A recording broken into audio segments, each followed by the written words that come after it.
আমার পাশের এলাকায় বাড়ি মোস্তাক ফয়েজি হুজুরের, যদিও তার নাম অনেকে জানে না, কিন্তু মুরব্বি মুরব্বি চিনছেন তো হুজুর রে? সোনামণি নতুন বুঝছে না। হুজুরের সাথে বহুত প্রোগ্রাম করছি।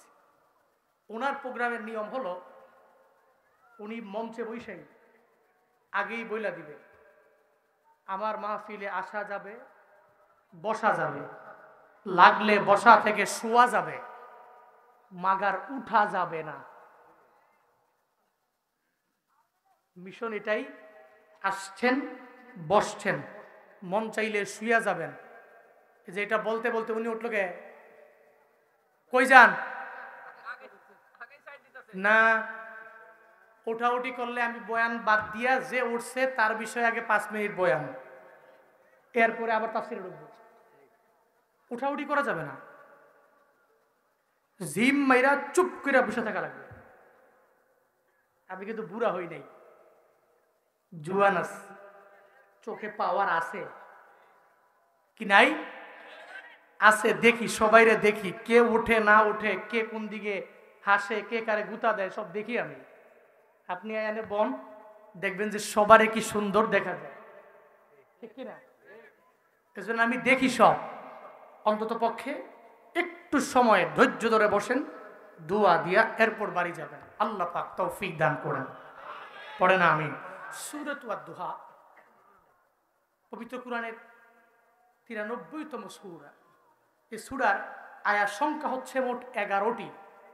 সবাই বলতে হবে কয়টি? 11টি।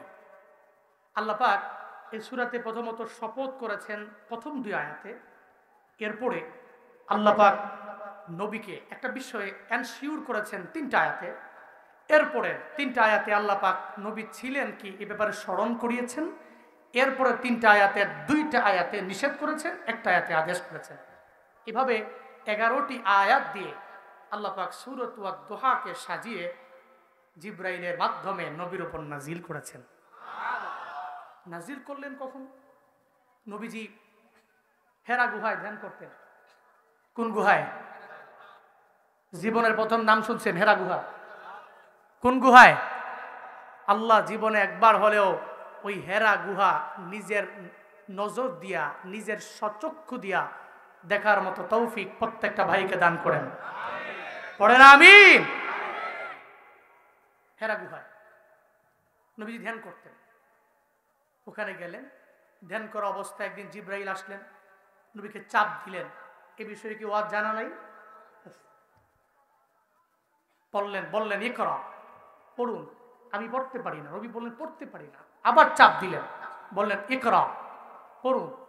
পড়তে পারি না। চাপ দিলেন, পড়েন। পড়তে পারি না। সূরাত আলাকে 5টা আয়াত নবীর উপরে নাজিল করা হলো।